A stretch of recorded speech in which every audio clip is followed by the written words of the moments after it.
Evangelho segundo escreveu Mateus, capítulo de número 21.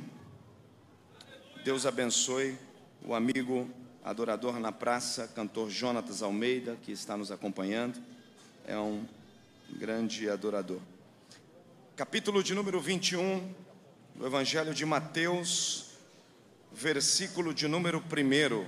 Se é o costume de ficar em pé, que fiquemos todos para que leiamos a palavra do Senhor. Capítulo 21 do Evangelho de Mateus, versículo de número 1. Quem achou, diga amém. Amém. E quando eles se aproximaram de Jerusalém, chegando a Betfagé, junto ao Monte das Oliveiras, então enviou Jesus 2 discípulos. Quantos?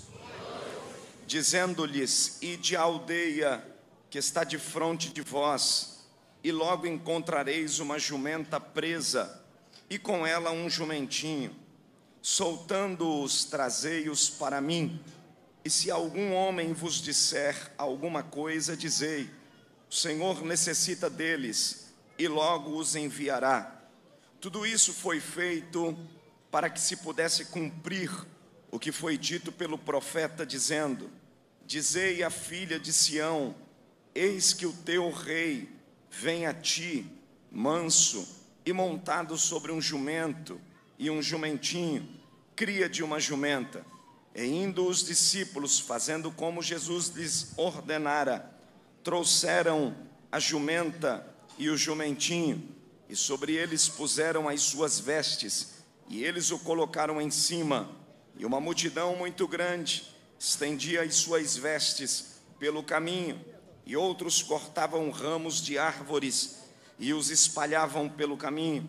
E as multidões que iam à frente e as que o seguiam clamavam, dizendo: Hosana ao filho de Davi, bendito é o que vem em nome do Senhor, Hosana nas alturas. E você diz comigo, amém. Amém. Coloque a sua Bíblia no banco antes de você se assentar. Vire para quem está do seu lado e diga: você. Está fraco? Diga forte, diga: você foi chamado para um propósito. Diga de novo, diga: você foi chamado para um propósito. Levante as duas mãos bem alto, bem alto, bem alto, mais alto que você puder.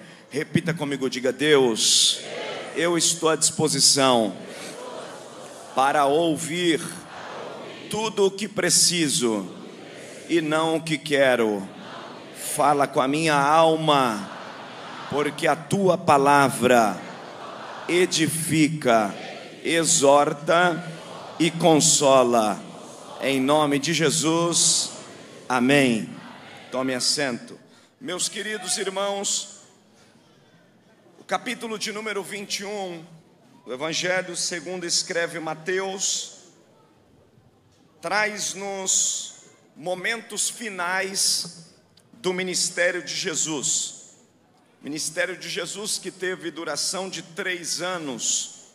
Jesus viveu durante 33, mas executou o seu ministério durante 3 anos. 30 anos ele aprende, absorve, tem vida humana, criança, adolescente, jovem, estágio de maturidade, e 3 anos ele executa os ofícios do Pai, que havia sido designado também pela boca dos profetas.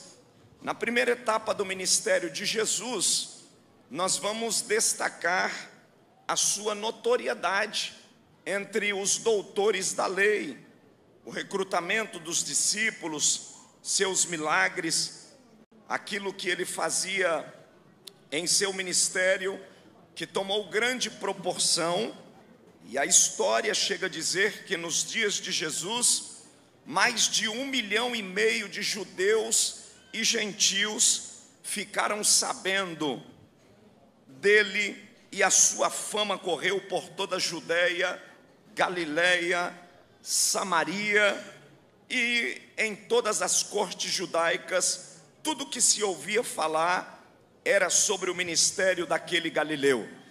Mas o ministério de Jesus não ficou apenas preso na primeira etapa, porque todo crescimento, tudo aquilo que gera fruto, tudo aquilo que dá bons resultados, incita os perseguidores. Logo, os fariseus, os escribas, os advogados da lei, aqueles que se perguntavam com que autoridade Jesus entrava nas sinagogas, expulsando demônios, libertando os oprimidos, trazendo o reino de Deus para os pecadores, inaugurando aquilo que os judeus de fato ainda não conheciam, pois eles estavam presos à letra fria da lei. E Jesus vem com a doutrina da graça, trazendo a sua palavra, o seu conforto e quebrando paradigmas, entrando em locais onde os judeus conservadores se opunham em estar com samaritanos, opunham em sentar com prostituta, conversar com ela e também dialogar com publicanos, que eram os credores, aqueles que cobravam os impostos de Israel. Jesus, sem preconceito, sem fronteiras, anuncia o reino de Deus. Ele não fala sobre si, nem em Mateus, nem em Marcos, nem em Lucas e nem em João. Jesus passou todo o tempo de seu ministério, e os evangelistas fazem questão de falar isso, que Jesus passa falando sobre o que era o reino de Deus. Porque quem é chamado por Deus para exercer a sua obra, não fala de si, ele manifesta as obras do Pai, ele manifesta aquilo que o Pai faz. Jesus disse: o meu reino não é deste mundo, e ele vai falando aos pecadores, vai manifestando, e ele ganhava notoriedade entre as pessoas. Eram tantos que se aproximavam para ouvir, que Jesus destaca vários elementos na sua pregação. Aonde Jesus chegava, dava um contingente de pessoas muito grande. Jesus vai pregar num dos sermões mais especiais do seu ministério, que é conhecido como o Sermão da Montanha, ou o Sermão do Monte. E este Sermão do Monte foi o sermão mais demorado de Jesus no seu ministério. Os autores dizem que quando Jesus chega a pregar o Sermão da Montanha no ministério de Jesus deva ter durado aproximadamente 9 horas de pregação. Eu estava sentado aqui e o Gibson falou para mim: pastor, fica à vontade, porque o povo aqui gosta de palavra. Mas eu jamais, na minha condição, teria o mesmo esforço e também a competência de falar 9 horas a vocês aqui. Mas Jesus teve essa competência no seu ministério. Segundo ao que alguém diz, que 1 hora de pregação equivale a 1 dia inteiro de trabalho braçal. E eu fico pensando como é que Jesus naqueles dias se utilizava da metodologia da pregação, sem que houvesse todos esses recursos, esses aparatos que nós temos aqui. Por exemplo, eu estou pregando aqui, mas eu tenho auxílio aqui. Eu tenho uma tribuna, eu tenho um pedestal, eu tenho caixas amplificadoras. Nós temos aí as caixas que se estendem pela igreja. Nós temos os aparelhos de mídia, de audiovisual, um bonito telão aqui atrás. E nos dias de Jesus não existia absolutamente nada desses mecanismos e desses elementos, mas Jesus conseguiu pregar. Jesus pregou de Mateus capítulo 5 até Mateus capítulo de número 7, 9 horas ininterrupta. E como é que ele fez isso? Ele não tinha telão, ele não tinha caixa amplificadora, mas ele utilizou-se de todos os recursos, porque tem gente que vem para um culto desse e aí já começa a reclamar e diz: mas por que o som tão alto? Por que tem tela de LED? Por que precisa ajudar tanto missionário? Por que precisa? Porque se fosse nos dias de Jesus, naqueles dias, com tudo que lhe era necessário para a pregação, ele utilizou. A Bíblia fala que ele começa a sua pregação no Sermão do Monte, Sermão da Montanha. E no Sermão da Montanha, a primeira coisa que Jesus utiliza como recurso para alcançar mais de 5.000 pessoas que iria lhe ouvir, ele utiliza a altitude. Veja a inteligência de Jesus. O povo ficava embaixo e Jesus subiu na montanha. Então ele, de cima para baixo, ele conseguia visualizar o público pelo qual ele pregava. E agora ele também tem espaço além da altitude. Provavelmente Jesus deva ter se assentado de costas para o vento. Por quê? Porque ele usa o favor do vento para alcançar os seus ouvintes. É natural que Jesus não tenha tido uma pregação tão eloquente como eu estou aqui, pois eu tenho aparelhos que me condicionam, me proporcionam essa metodologia, esse recurso para falar a vocês de uma maneira mais engrenada. Jesus provavelmente no Sermão da Montanha devia estar em um alto monte, se talvez assentado ou em pé, gritando para a multidão, falando de forma bem alta e de forma compassada, concatenada: bem-aventurado os que choram. Era mais ou menos assim: bem-aventurado os mansos de coração.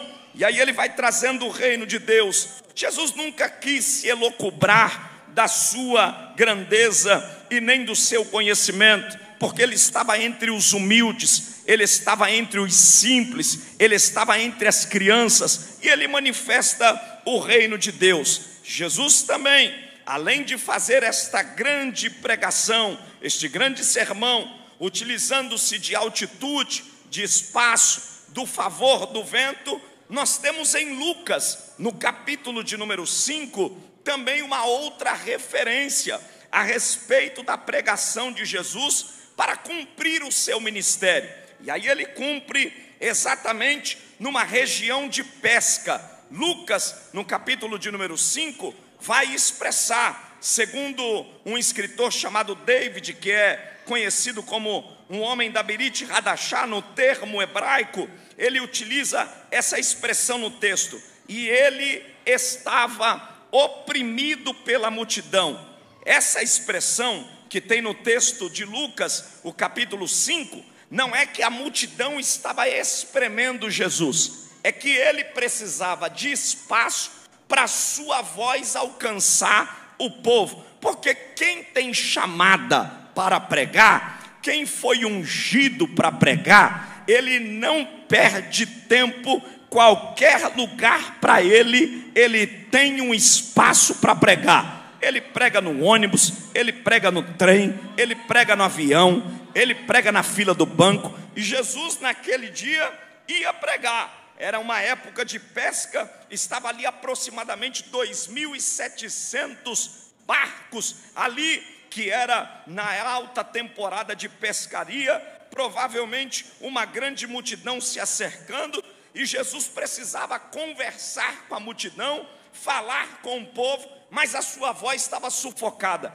Mas Pedro estava ali, Pedro também, que era um pescador nato, que conhecia da pescaria, e Pedro não era só pescador, mas também tinha um barco. Jesus olhou para Pedro e disse: Pedro, ei, eu preciso falar, e eu preciso que você me empreste o teu barco. Tem aí? Tem condição de me emprestar? A Bíblia diz que Jesus pede que afastem, e agora ele traz o barco e ele se assenta na popa. Veja a inteligência de Jesus. Por que ele se assenta na popa do barco? Porque logo ele tem visão do seu público, ele tem visão para quem ele vai falar. E isso aqui serve para todos nós. Todo pregador, todo orador precisa ter visão do seu público, saber qual é a sua necessidade, o que é que eles precisam ouvir. O culto é exatamente uma continuação de uma verdadeira adoração,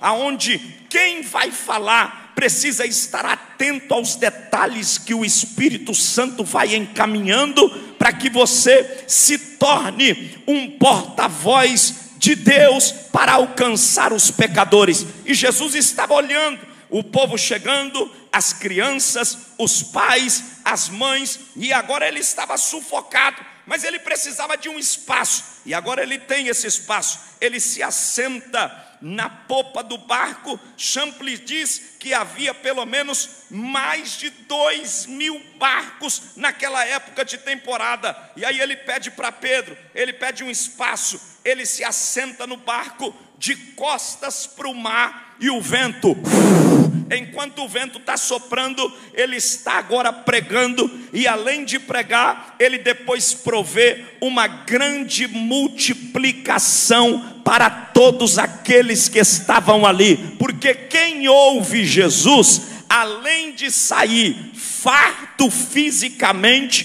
também sai farto espiritualmente. É impossível ouvir Jesus e não sair suprido de suas necessidades. Eu queria que você virasse para quem está do teu lado e já aproveitasse esse momento profético e profetizasse para quem está do teu lado aí. Diga: enquanto você está aqui, diga a ele, diga: ouvindo a palavra, tudo que lhe é necessário será provido, tanto material quanto espiritual. Você recebe essa palavra? Tanto quanto material quanto espiritual. E isto faz-nos alegrarmos diante de todos os feitos do ministério de Jesus. Dentre todos os feitos do ministério de Jesus, que durou aproximadamente 3 anos, eu poderia falar a vocês muito mais obras, mas nós vamos nos encaminhar para o capítulo de número 21. Esse Jesus que foi conhecido na Judeia, esse Jesus que foi conhecido na Galileia, esse Jesus que foi conhecido em todas as cortes judaicas, ele precisava cumprir uma missão, ele precisava cumprir um propósito, e esse propósito vai se dar no capítulo de número 21. É exatamente aqui, nesse texto onde nós lemos, como ele havia falado no próprio Sermão da Montanha, que ele cumpriria tudo que estava escrito, sem faltar nela um jota ou um tio. E aí ele decide agora entrar em Jerusalém. Por quê? Porque entrar em Jerusalém na última semana de sua vida terrena nada mais era do que um propósito escrito pela boca do profeta. Ele precisava ir, ele precisava se encaminhar para lá. Logo, este momento, este ato, este acontecimento, que é uma das confirmações do ministério de Jesus, tanto para o começo daquilo que ele já tinha vivido, como também a autenticação, a última autenticação, antes dele subir para o madeiro.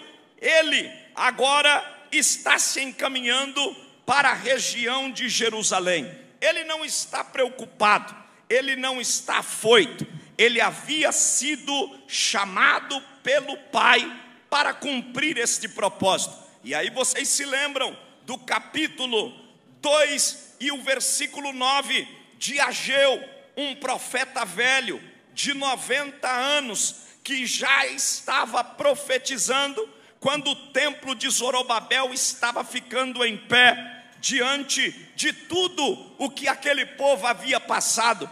Quem havia passado na era do rei Salomão e visto toda a grandeza, toda a beleza do primeiro templo, a sabedoria de Salomão, a riqueza, o ouro, a prata, os servos, as concubinas, a rainha de Sabá que o visitou, todos os que estavam à sua volta se admiravam, porque nada se comparava à grandeza daquele primeiro templo. Mas aí a Bíblia diz que a Babilônia entrou, arrebanhou os que eram intelectuais, levou as cabeças pensantes, dizimou todo mundo, tirou a grandeza do templo, e o povo ficou em grande destruição, ficaram na mão da Babilônia. Mas depois de um tempo, vem agora a construção da casa, aonde o profeta Ageu está olhando,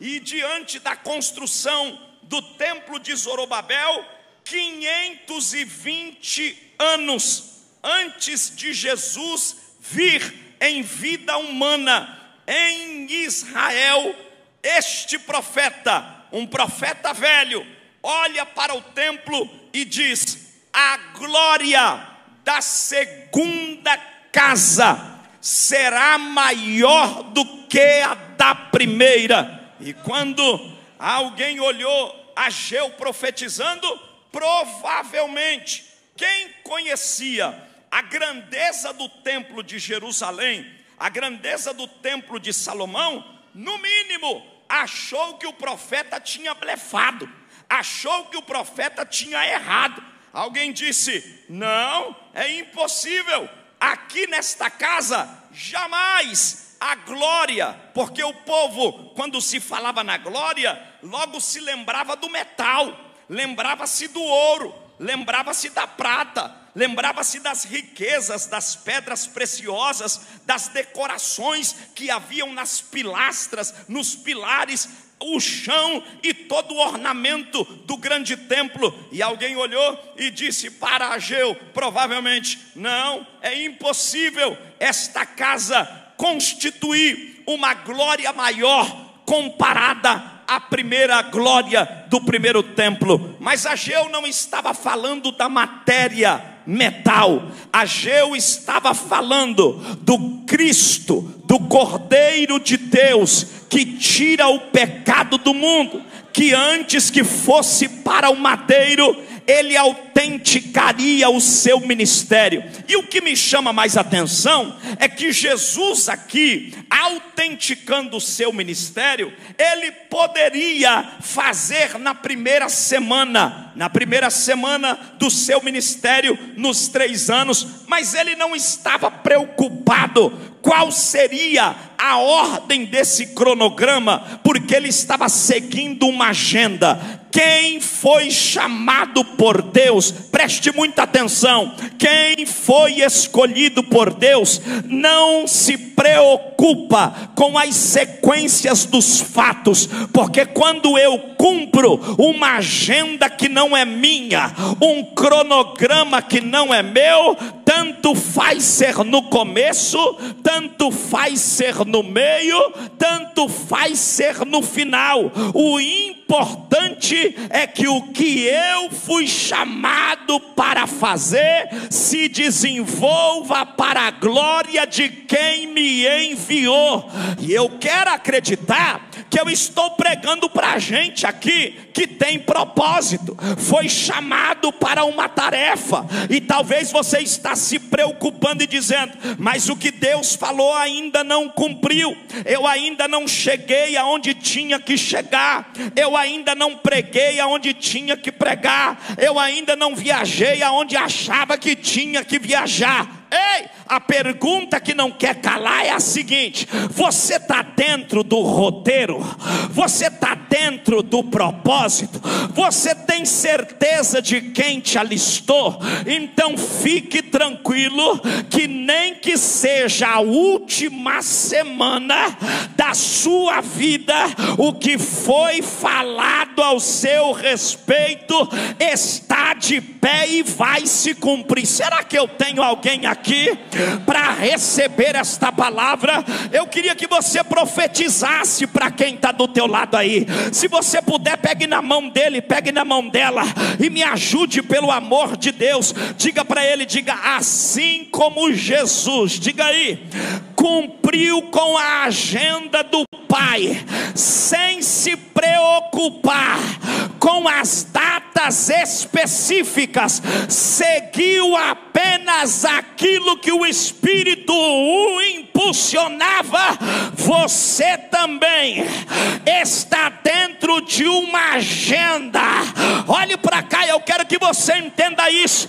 Não importa o lugar, não importa se é na igreja grande, não importa se é na igreja pequena, não importa se é aqui ou se é em Caratinga, foi Ele que chamou, foi Ele quem marcou, foi Ele quem falou.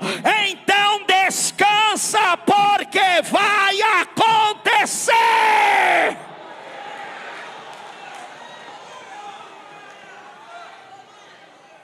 Aleluia.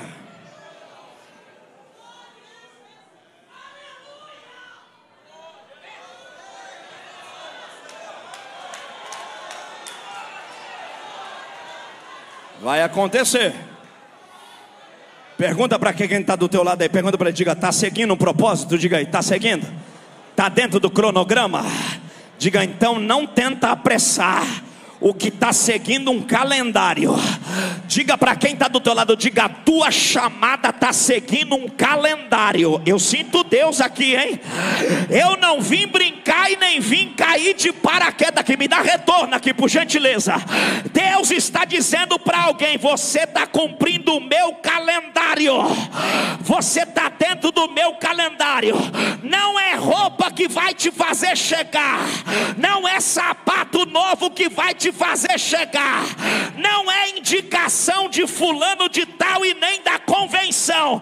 É o tempo estabelecido da agenda de Deus que vai te fazer chegar.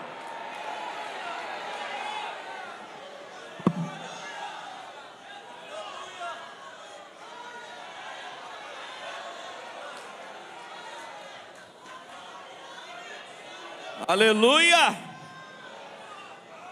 Aí Ageu profetizou: a glória da segunda casa será maior do que a da primeira. Quando Ageu profetizou isso, quem gostava do metal se escandalizou, porque quem é terra só gosta de terra.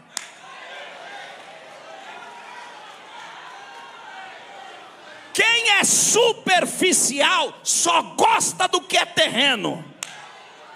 E aquele velho, o velho de 90 anos, Ageu, não estava biruta, não estava doido, ele estava dentro de uma agenda. E a glória que ele estava falando não era do metal que seria colocado nas paredes, como quem tinha vivido na época do templo de Jerusalém, de Salomão, estava aguardando. Era o cordeiro pascual que ia entrar dentro do templo dizendo: eu sou maior do que Davi, sou maior do que Salomão, sou maior do que Abraão, sou maior do que Isaac. Era ele que ia entrar.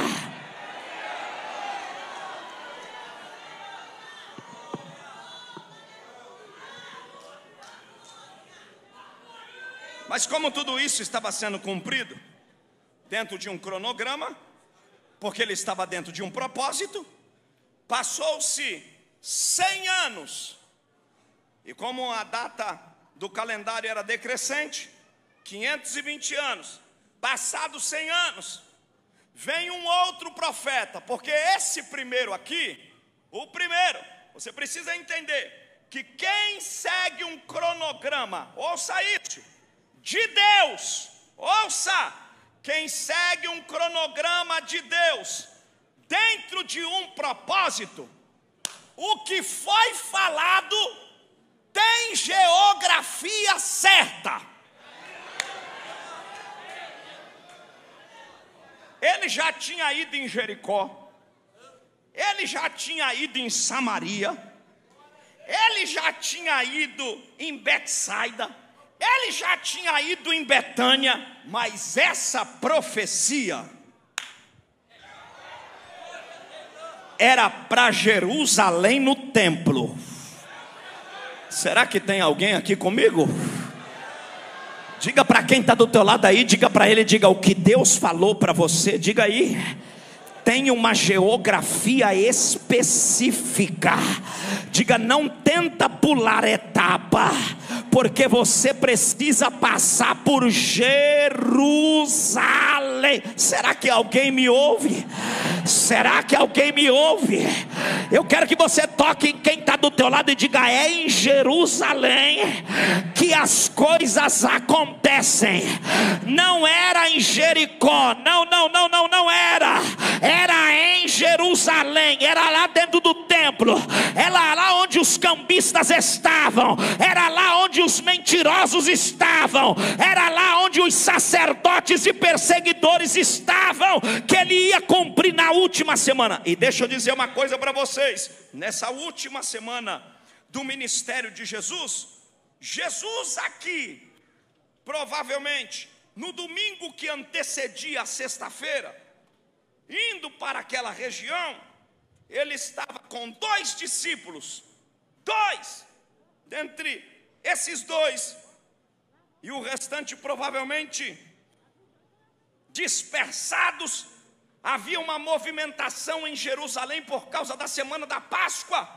Jerusalém estava lotada pelo centro de concentrações de pessoas que vinham do mundo todo para adorar, para celebrar. Provavelmente também estava muito cheio Jerusalém por alguém curioso querer ver Lázaro, do qual o próprio Jesus havia ressuscitado. E a cidade estava lotada e estava todo mundo. Quem é que não quer ver um homem que ressuscitou para contar sua experiência de ressurreição? E aí Jesus precisa ir para lá.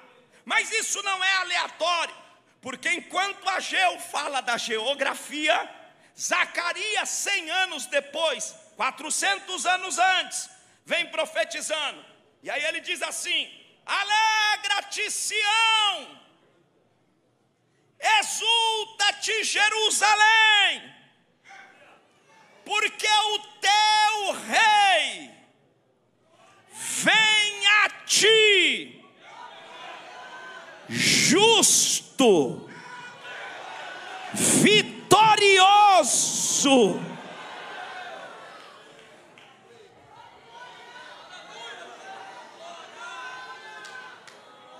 E agora aqui, o mais gostoso, olhe para cá, que eu disse para vocês que Ageu profetiza a geografia, e Zacarias profetiza os elementos.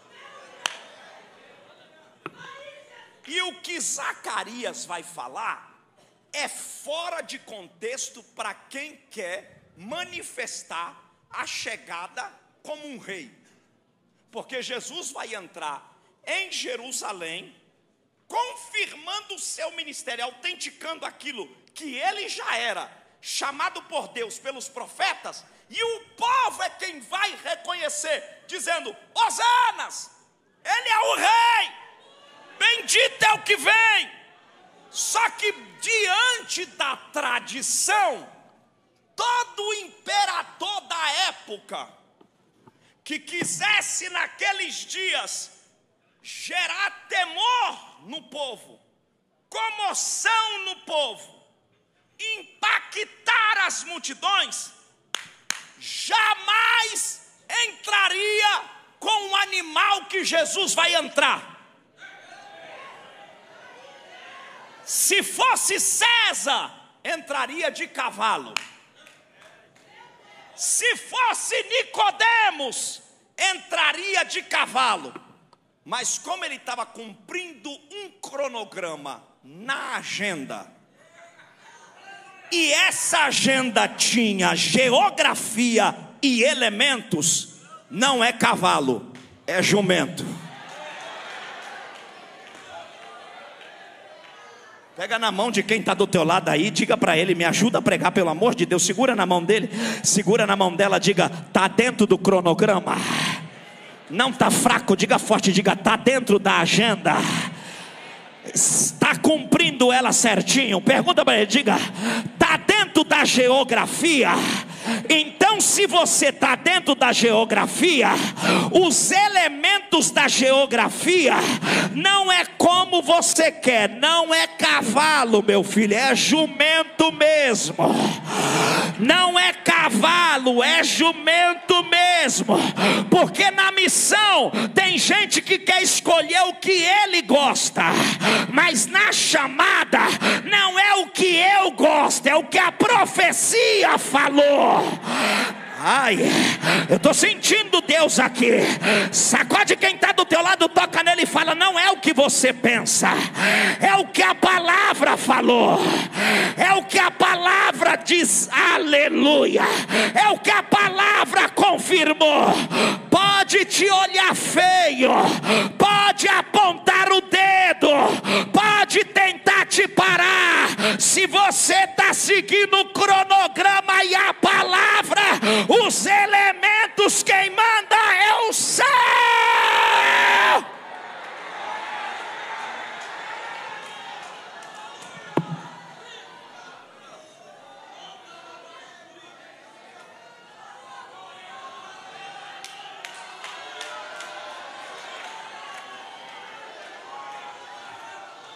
Abre a boca, estou sentindo Deus aqui.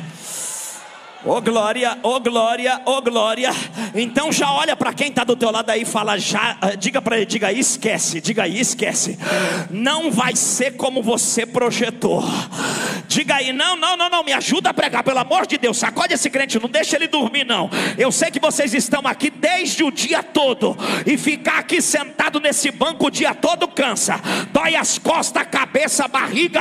Mas eu vim aqui como arauto de Deus, e eu não posso sair daqui sem entregar essa mensagem. Olha para quem está do teu lado, diga: o veículo pode até ser desconfortável, pode até não ter uma cara boa, o lugar pode ser sem parecer, sem formosura, mas está dentro da agenda, está dentro, alaxébia, está dentro do propósito. Oh glória, não é a sua roupa, não é o seu sapato, o que tem de gente todo engomadinho, todo elitizadinho, abre a boca, não sai nada, porque tá bonito, mas tá fora da agenda, canta bem, mas tá fora da agenda, prega, mas quem tá dentro da agenda?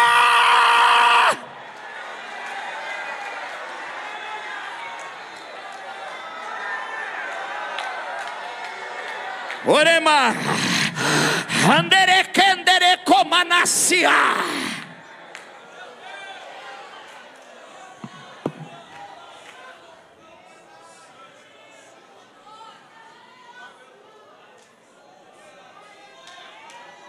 Olha para cá. Aí a gente pode pensar, mas por que Jesus não escolheu uma carruagem armada? Ele vai fazer uma entrada triunfal. Não é qualquer entrada. Jesus podia fazer uma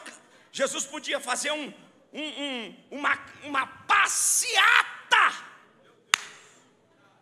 Ele podia escolher uma carruagem poderosa.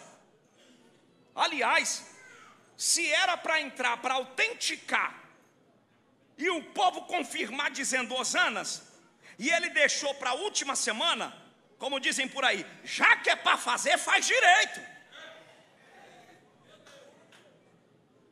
E deixa eu dizer uma coisa para vocês aqui.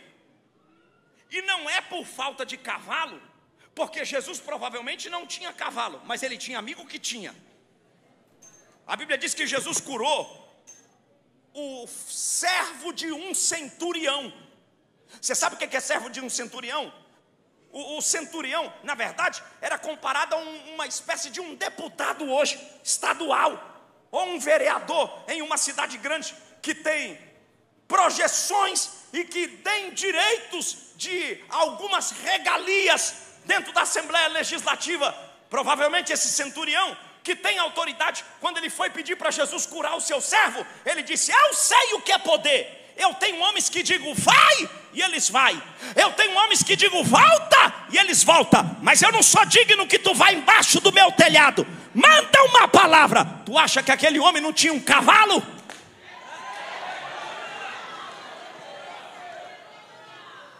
Jesus curou. O servo daquele homem, era só Jesus chegar para ele e dizer: rapaz, é o seguinte, vou fazer uma entrada triunfal essa semana, me empresta teu cavalo, que eu quero entrar bailando, chegar chegando. Mas não era cavalo.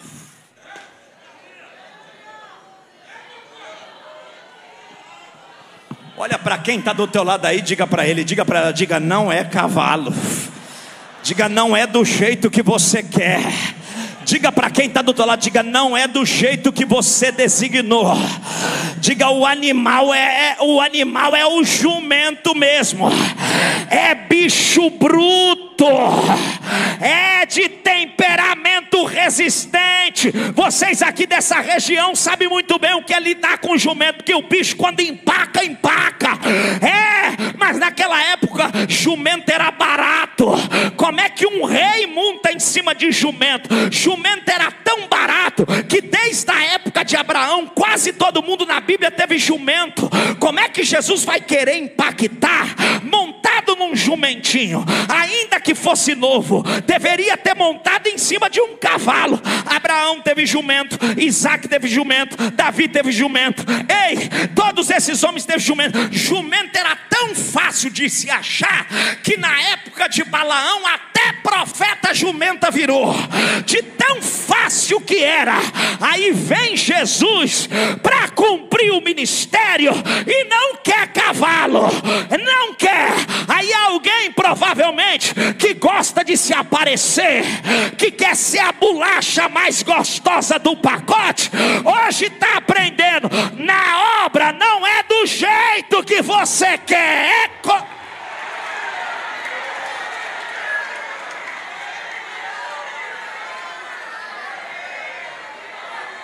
Pega na mão de quem está do teu lado aí, me ajuda a pregar.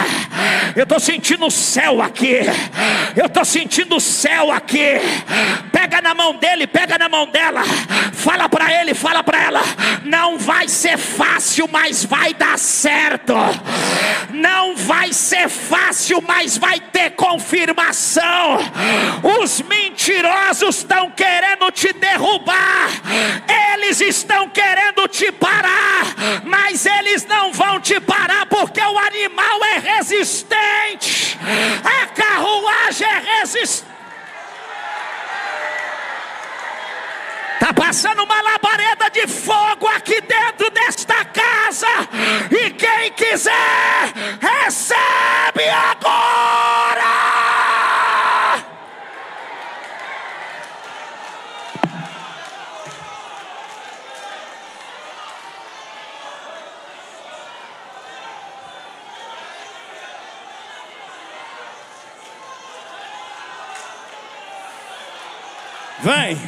Vem comigo. Vem comigo. Oh glória, oh glória.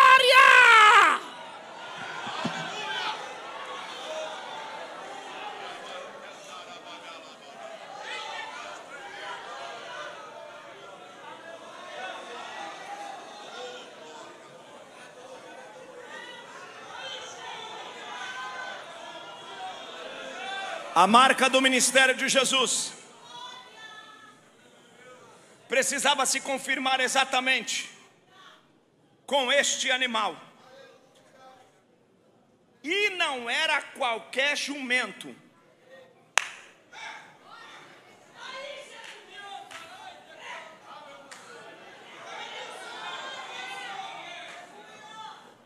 Vocês sabem muito bem, eu disse para vocês que para as ruas de Jerusalém, o jumento era um animal adequado, porque era um terreno acidentado.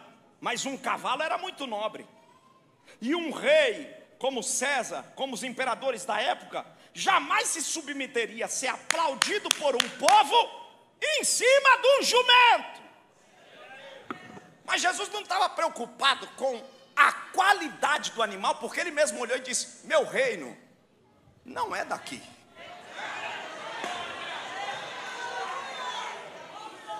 Porque quem pensa muito no que é daqui, se preocupa com o que os outros vão achar dele.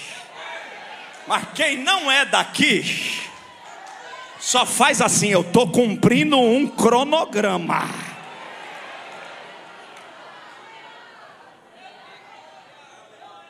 Olha para quem está do teu lado aí, diga enquanto você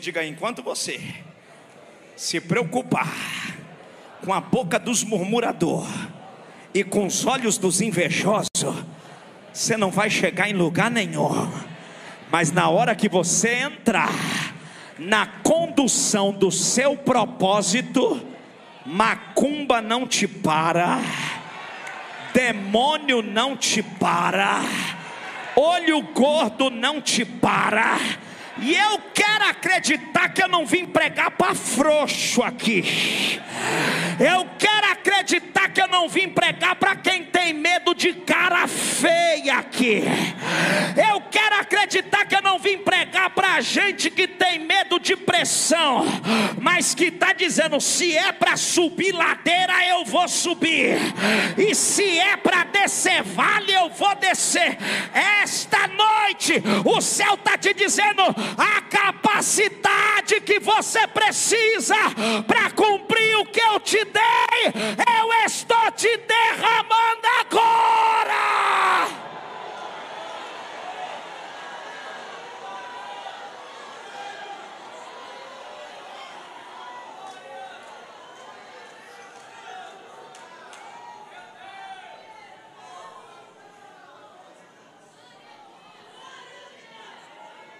Não é cavalo não, pastor. Não, é o quê? Jumento.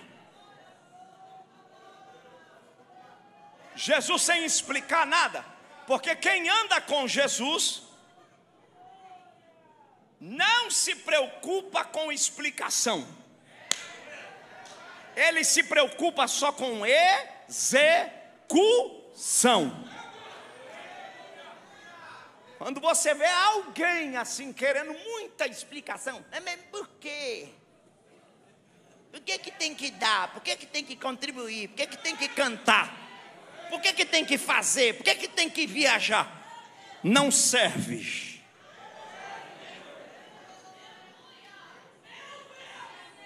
Porque quem está cumprindo a execução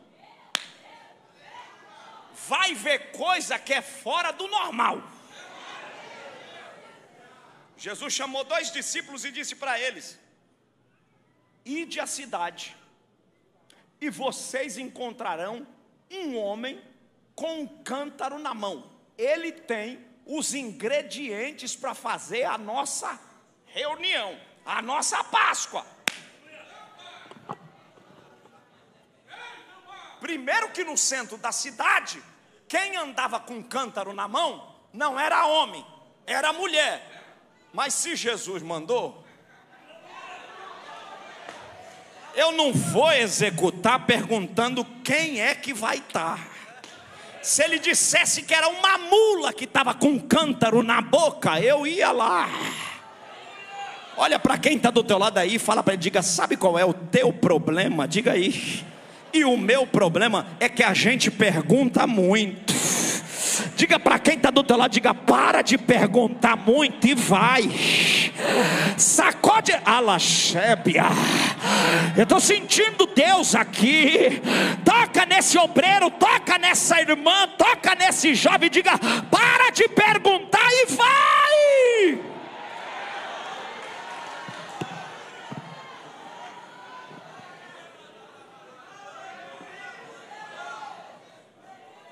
Olhe para cá. A Bíblia diz que Jesus agora estabelece os elementos, cumprindo aquilo que Zacarias já tinha falado. Jesus olha para 2 dos seus discípulos e diz assim: ó, ide à aldeia que está de frente do Monte das Oliveiras, na região de Betfagé. Primeira lição que a gente aprende aqui: Jesus sabe encontrar.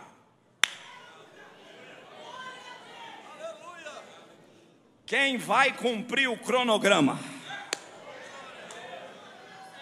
Dá um toque em quem está do teu lado aí, diga: não adianta você correr, o céu sabe aonde você está. Sacode ele aí, me ajuda pelo amor de Deus. Não adianta, diga: não adianta tu correr. Eu vou para Ipatinga. Quando tu chegar lá, o céu já vai estar lá te esperando. Eu vou para Teoflone, eu vou para Valadares, eu vou para Caratinga. Não adianta te esconder. Davi disse: para onde eu vou do teu espírito? Se eu subir, tu tá. Se eu descer, tu estás. Não adianta eu fugir, tu estás em todos os lugares.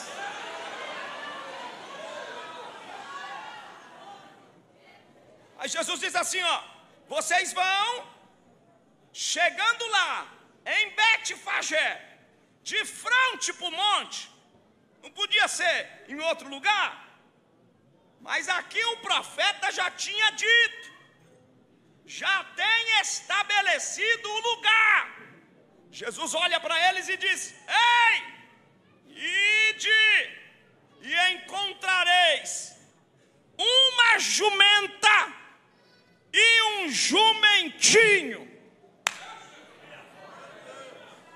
O mais engraçado pensar é que há 400 anos antes desse acontecimento, Zacarias falou: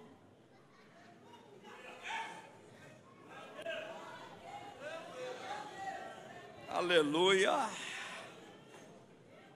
Segundo fato que a gente aprende aqui é que tinha que ser jumento mesmo, porque depois de profetizado, a gente tem a maior confirmação. É um animal empacador? É um animal que dá trabalho? Mas era para cumprir o propósito da humildade do Messias e não da pujança dele. E nenhum animal retratava mais essa qualidade de Jesus do que um jumento, mesmo sendo de natureza difícil, mas era um animal simples que entrava em qualquer lugar, então não podia ser nenhum outro. Qual é a segunda lição que a gente vai aprender? Deus, para o propósito dele em seu cronograma, não errou na escolha.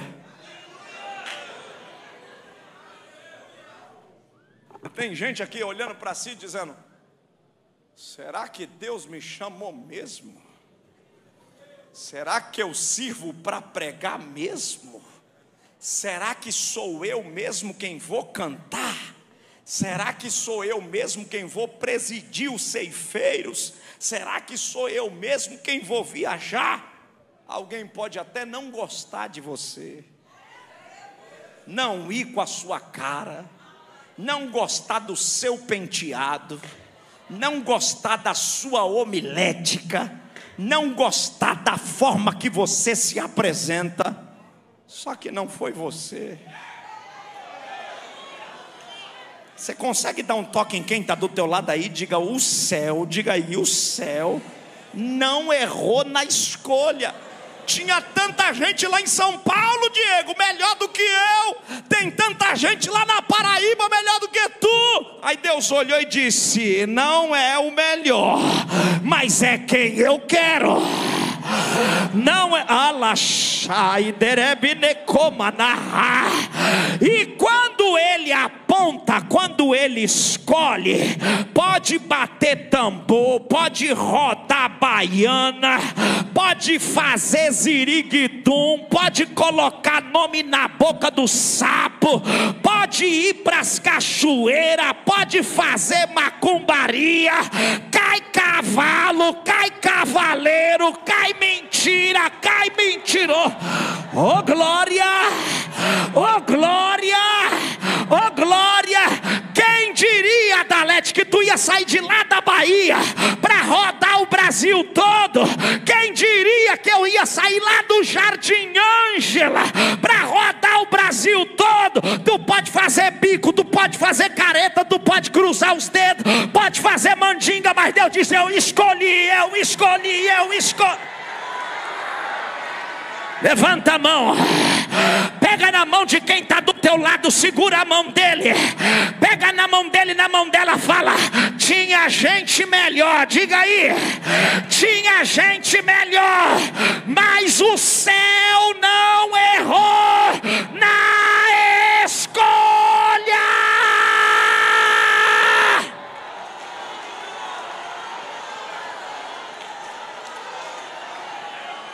Só quem é escolhido levanta a mão. Só quem é escolhido levanta a mão e vem no glória comigo. Eu vou deixar você abrir a boca e soltar o grito de glória mais alto que você puder. Aí, Joe. Ai, manjo, manate, recanta, tatarabatakata, amanacata, andacata, tarapapapá. Hoje não é noite para qualquer um, é noite para os escolhidos. Pega, pega, pega, pega, pega. É noite para os escolhidos. Pega!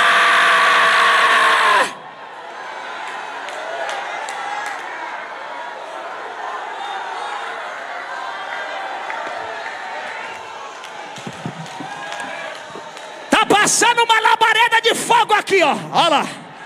Pegou, pegou, pegou, pegou ali, pegou lá atrás. Quem não gosta de poder, pega a bolsa e vai embora, porque aqui hoje é só a noite para os escolhidos, para os escolhidos.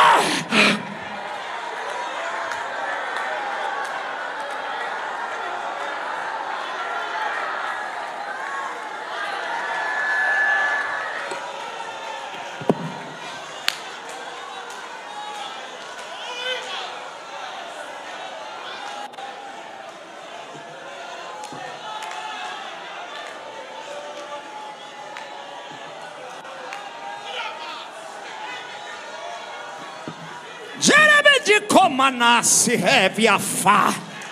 Vem comigo, vem. Vem comigo. Quem pode ver esse varão que anda no meio da igreja? Andé. E ele está passando com o tinteiro e está marcando e dizendo: te escolhi, te escolhi, te escolhi para cantar, te escolhi para pregar, te escolhi para orar, te escolhi para marchar, te escolhi para evangelizar, te escolhi, te escolhi, te escolhi, te escolhi. Já era para tu ter morrido, mas tu não morreu porque ele te escolheu. E hoje ele te diz: eu te dou saúde. Quem te chamou fui eu, quem te marcou fui eu te...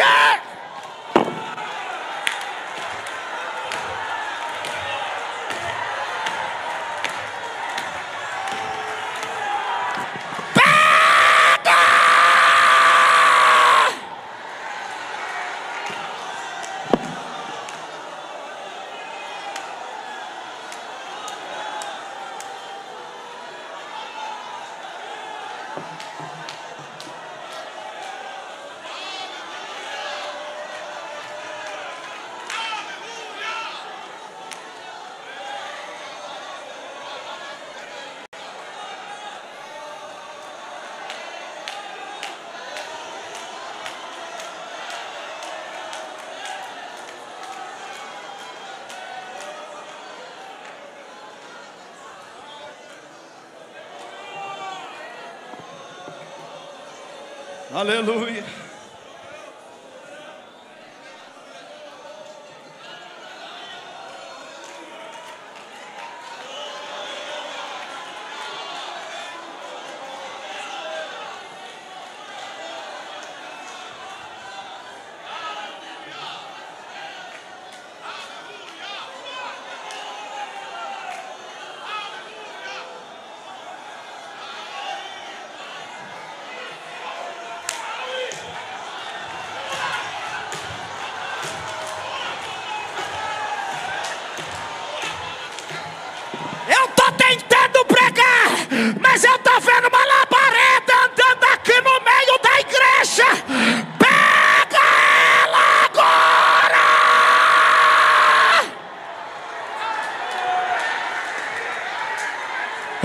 Jorredeque Bataracábia.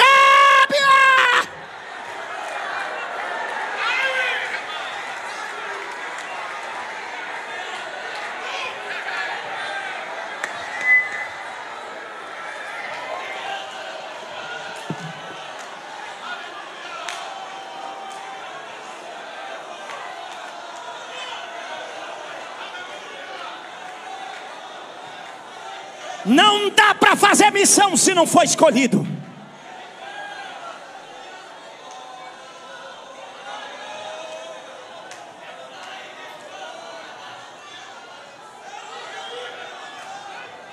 Aleluia.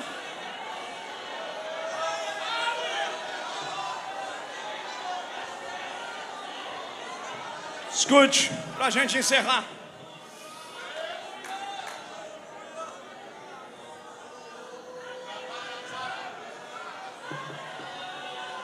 Jesus encontrou os elementos e disse para eles: vocês chegarão em Betfagé, de frente para o Monte das Oliveiras, vão encontrar quantos? Fala comigo bem alto. Quantos? Não, vocês não estão aqui, fale mais alto. Quantos? Mais alto, porque dá para dizer mais alto. Quantos? A jumenta e o jumem, porque ministério precisa ter a jumenta e o jumem.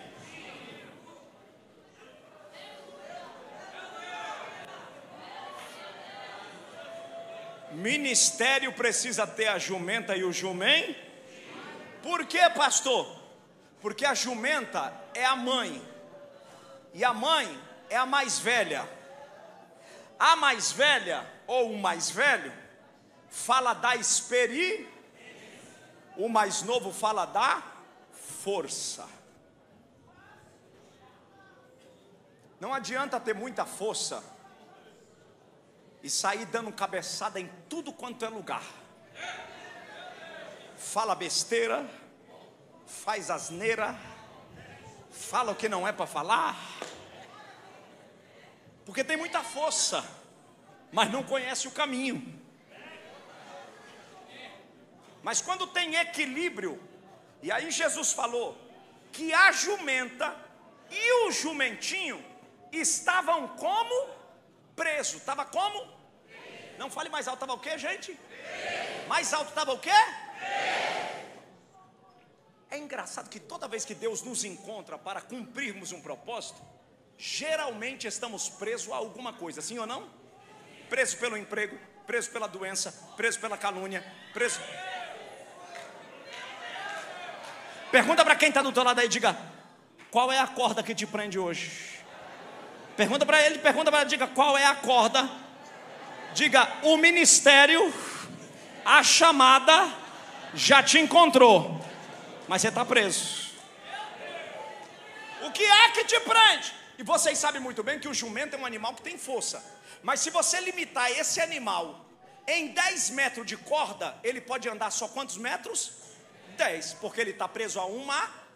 Mas aí Jesus disse assim, ó: solta os dois. O engraçado é que quando Jesus solta, pastor Diego, quando Jesus solta, ele não solta só você, tudo que leva seu nome, tudo que está ligado ao seu sangue.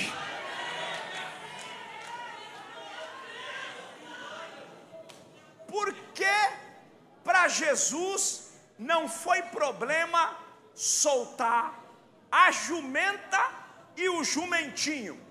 Por quê? Quantos anos atrás Zacarias falou sobre essa jumenta? Quantos anos? Fala mais alto. Quantos anos? A pergunta que não quer calar é a seguinte: quem chegou primeiro, a corda ou a promessa?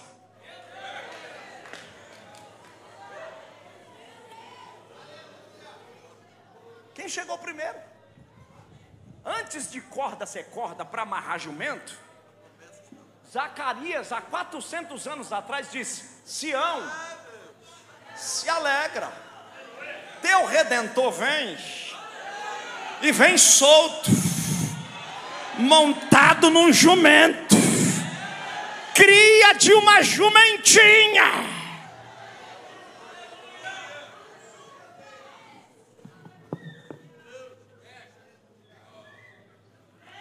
O céu te trouxe hoje aqui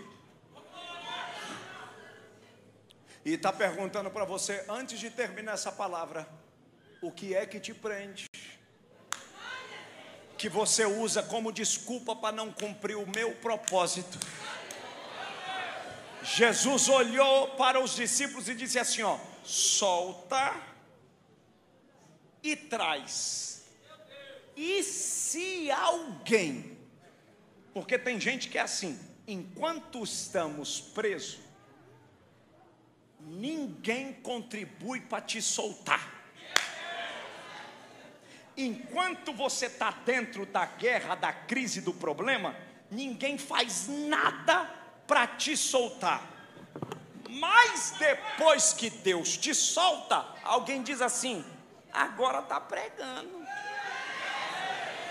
agora disse que é pregador, agora disse que está cuidando dos gideões, está cuidando dos ceifeiros. Jesus disse: se alguém se incomodar com a soltura da jumenta e do jumentinho, manda vir falar comigo.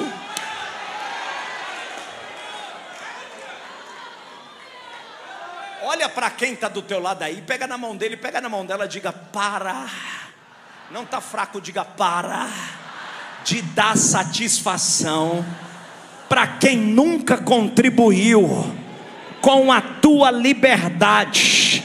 Aliás, queria que você tivesse preso até hoje. Diga: cumpre o teu propósito e deixa ele resolver com quem te soltou. Ai, andarabá, vou profetizar, vou pregar. Alguém está incomodado porque Ibaba voltou a fazer o trabalho de missões. Alguém está doido, já está com o cabelo em pé e está perguntando quem foi que mandou fazer.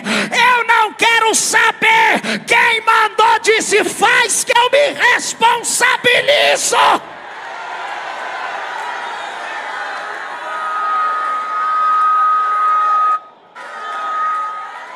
Levanta a mão, levanta a mão, levanta a mão. Abre a boca agora.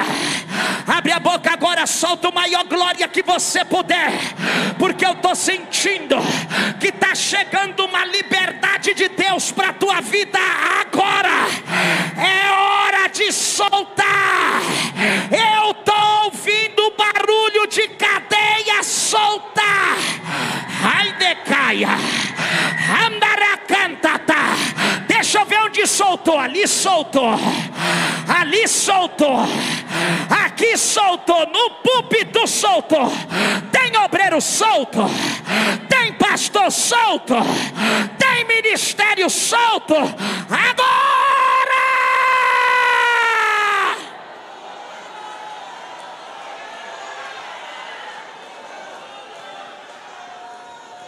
Fica de pé glorificando a Deus.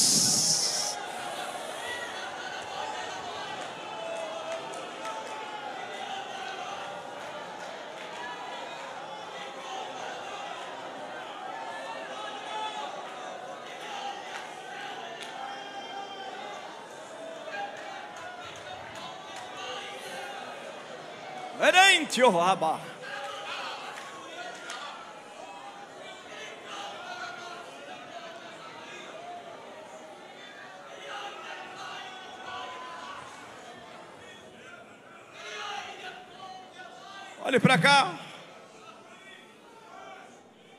Aquele jumentinho havia nascido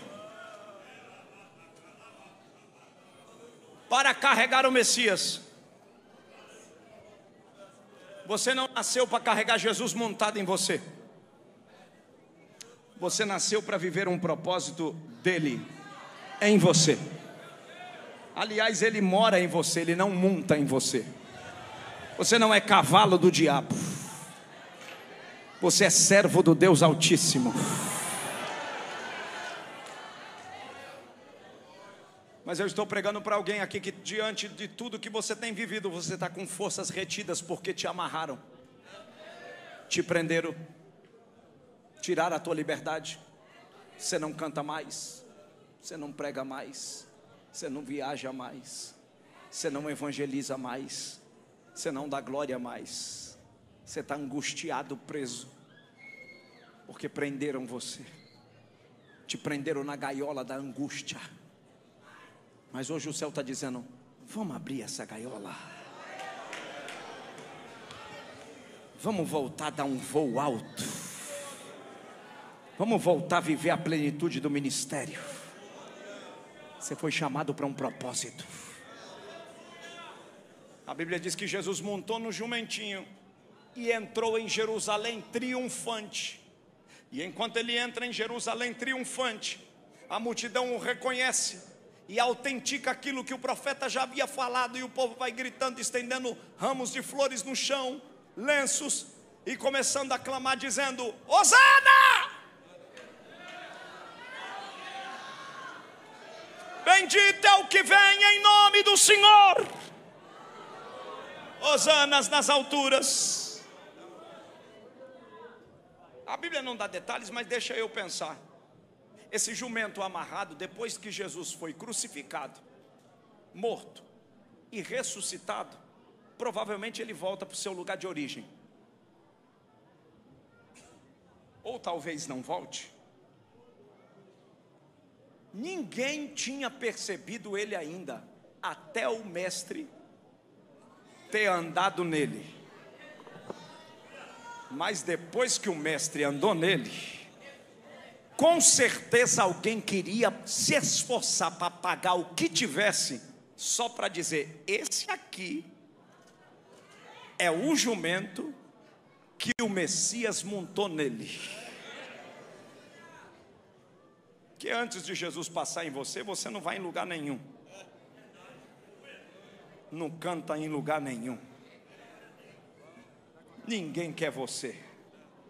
Mas depois que ele entra, o que é feio fica bonito, o que não tem graça passa a ter, o que não era convidado passa a ser, porque você está seguindo uma agenda e cumprindo um propósito.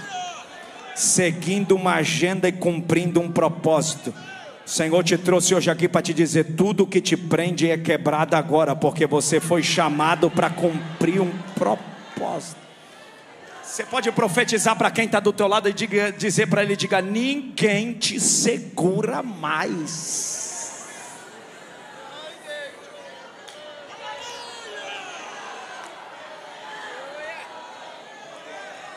Eu já vou terminar, mas eu estou ouvindo. Vocês acreditam que eu estou ouvindo barulhos de corda se quebrando aqui dentro? No glória desta igreja, cadeias estão começando a se quebrar agora.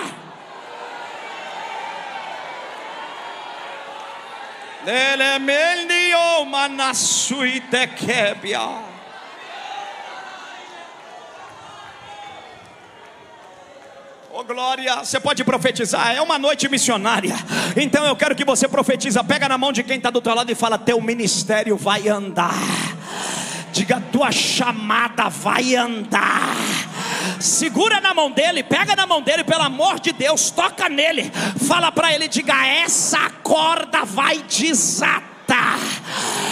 Deus vai desatar uma documentação para Ipaba. Ai, ai, ai, ai, ai, vocês acreditam? Está descendo um contrato aqui em Ipaba, e Deus está dizendo: eu vou soltar o que está preso para essa.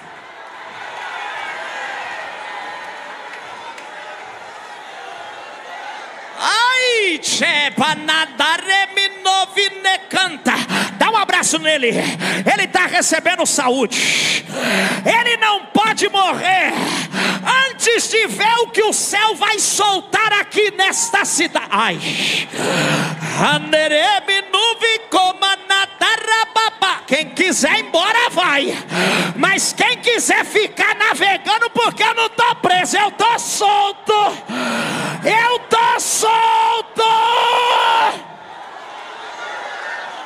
Soltou, soltou, soltou, soltou aqui, soltou ali. O diabo disse: vamos amarrar esse culto, vamos prender esse povo. Mas chegou o Rei da Glória com a espada na mão, quebrando a cadeia. É agora!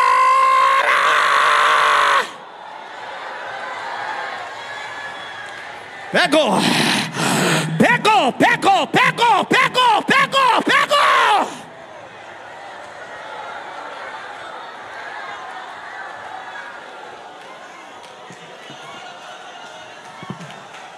Geminicomanassia. Eu quero quem é batizado no Espírito Santo para falar línguas estranhas comigo agora. Vem comigo. Canassi chomenekebia, recotoia, xalamanaya. Vem, vem na linguagem. Timonaka leguerdemendo catatara papapá, pratacatara patatara baixa.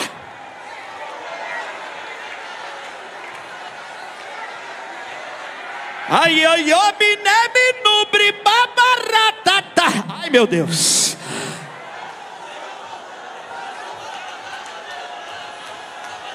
Olha essa labareda que vai passar aqui. Pegou, pegou, pegou, pegou, pegou, pegou. Abre a boca. Pegou, pegou, pegou, pegou, pegou, pegou, pegou.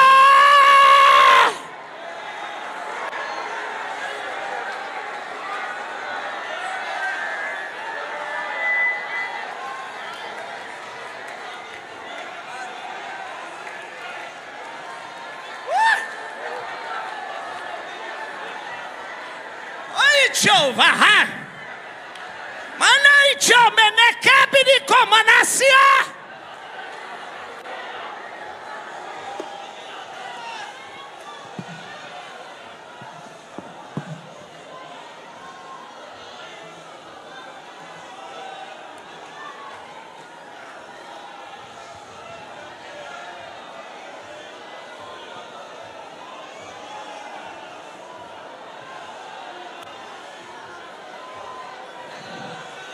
Eu não estou emocionado. Tenho uma cadeia para quebrar aqui.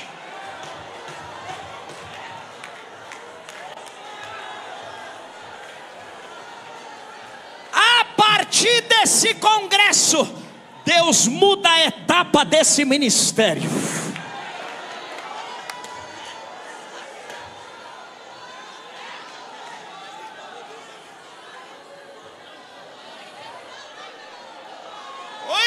Jovanás.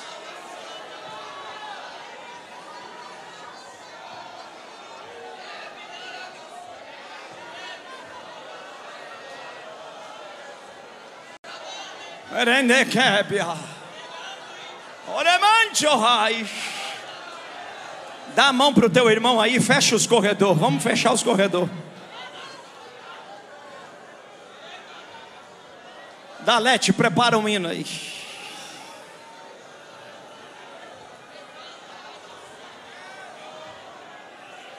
Levanta a mão dele bem alto.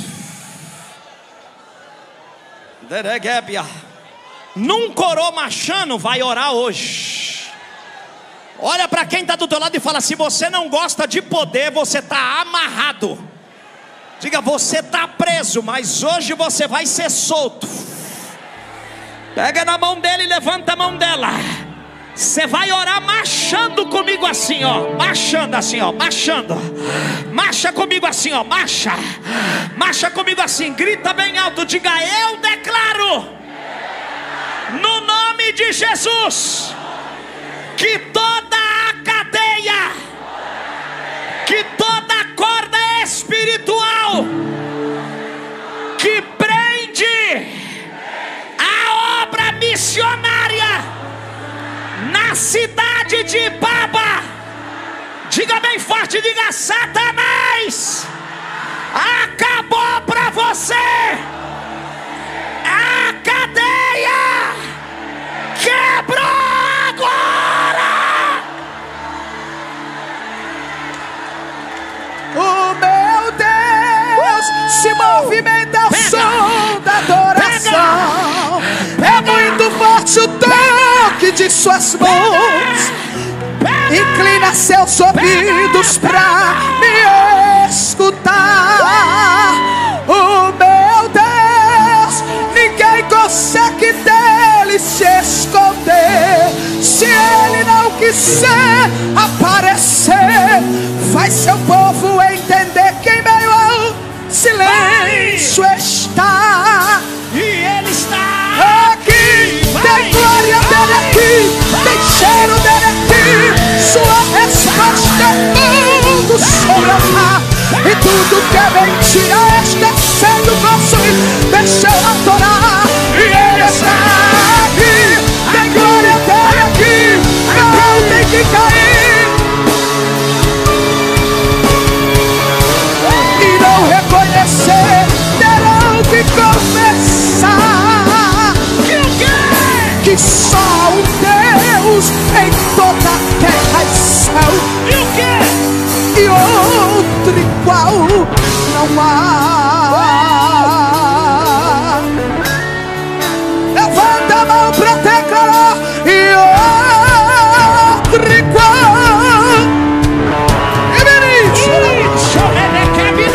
E outro igual. Não há, não há, não há, não há. E outro igual.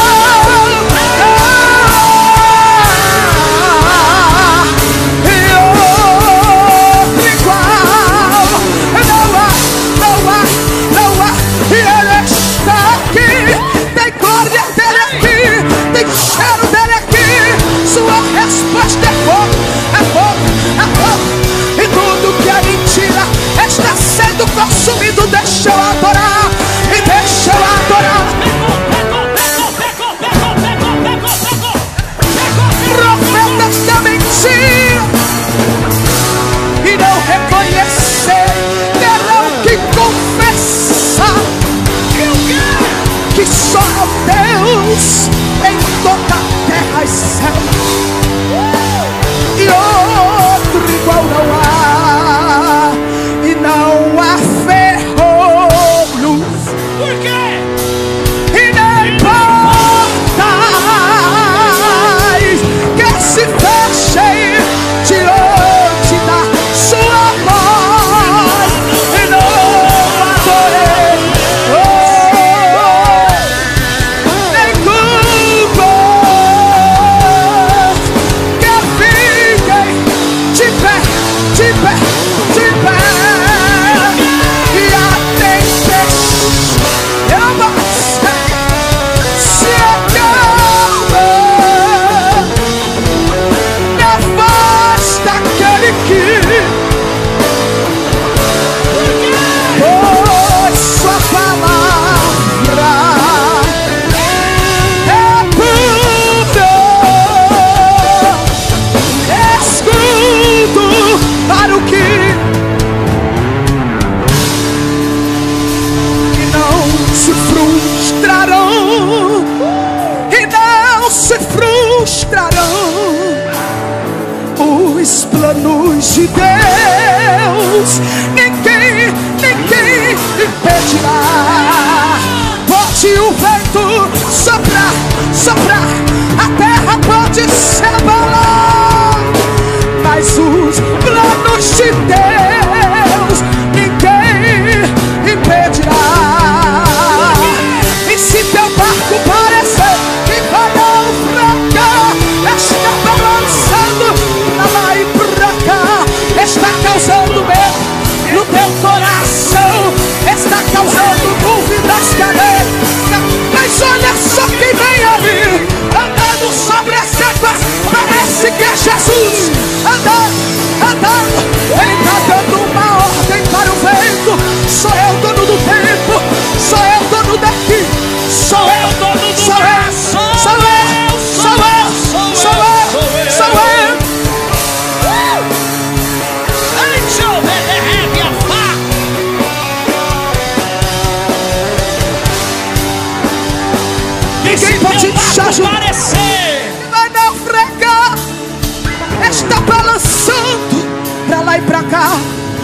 está causando medo no teu coração, está causando dúvidas.